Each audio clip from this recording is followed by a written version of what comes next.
ก้อนนี้ทำไมน่ารักจัง ใช่เหรอ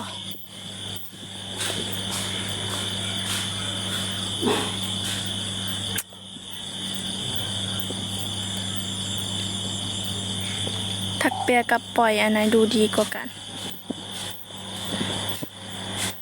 ใช่แน่นอนครับ คนน่ารัก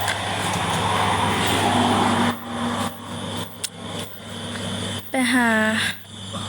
ได้อะไรครับ ไม่รู้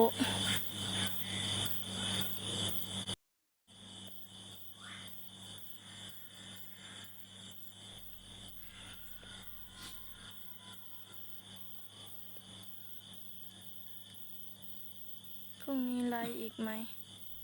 น่าจะไลฟ์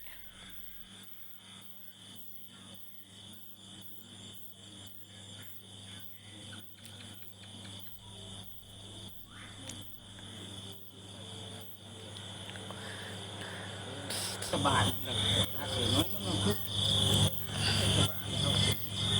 วาสนาผู้ใดเนาะ